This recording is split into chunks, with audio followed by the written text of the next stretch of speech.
নমস্কার, আপনারা দেখছেন খবরের বিবর্তন। খবরের বিবর্তনে আপনাদের সবাইকে জানাই স্বাগত। মন্ত্রিসভায় সম্ভাব্য রদবদল নিয়ে জল্পনার আবহে প্রশাসনিক স্তরে বড় সিদ্ধান্ত নিল কেন্দ্রের নরেন্দ্র মোদী সরকার।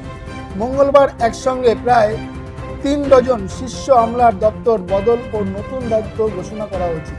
এই রদবদলকে প্রশাসনিক কাঠামো আরও কার্যকর ও গতিশীল করার উদ্যোগ হিসাবেই দেখা হচ্ছে।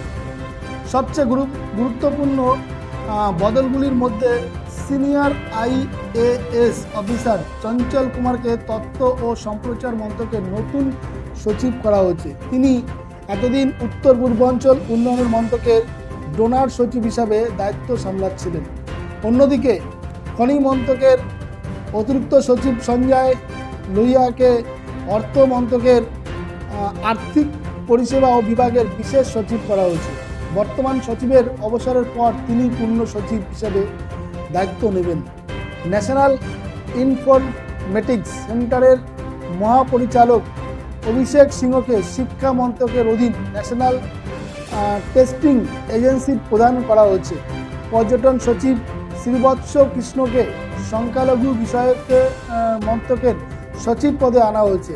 তার জায়গায় ইউনিক আইডেন্টিফিকেশন অথরিটি অফ ইন্ডিয়ার CEO ভুবনেশ কুমার নতুন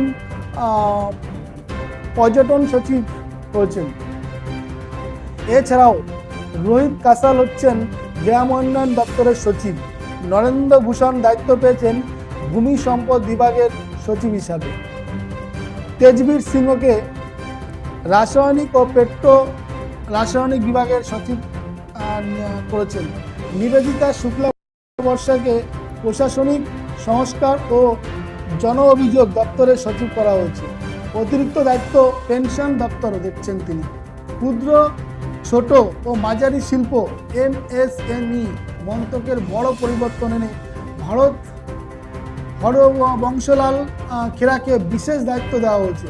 আগামীতে তিনি সচিবের দায়িত্ব গ্রহণ করবেন। বিমান চলাচল ক্ষেত্রেও গুরুত্বপূর্ণ রদবদল হয়েছে। বীর বিক্রম যাদবকে DGCA এর প্রদান করা হয়েছে। অতিরিক্ত সচিব স্তরে বড়সড় পরিবর্তন।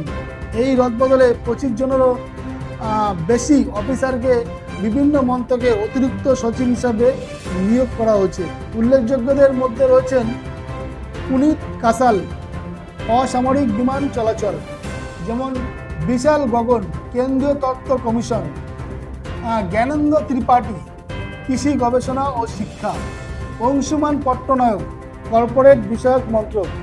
এছাড়াও স্বরাষ্ট্র, স্বাস্থ্য, রাজস্ব, পরিবেশ, বাণিজ্য, সমবায় সহ একাধিক গুরুত্বপূর্ণ মন্ত্রকে নতুন অতিরিক্ত সচিব নিয়োগ করা হয়েছে। প্রশাসনিক দক্ষতা বাড়াতেই এই পদক্ষেপ কেন্দ্রীয় সরকারের তরফে জানানো হয়েছে। প্রশাসনিক কাজের গতি বাড়ানো, বিভিন্ন মন্ত্রকের মধ্যে সমন্বয় জোরদার করা এবং নীতি নির্ধারণ প্রক্রিয়াকে আরও কার্যকর করতেই এই বড় রদবদল করা হয়েছে।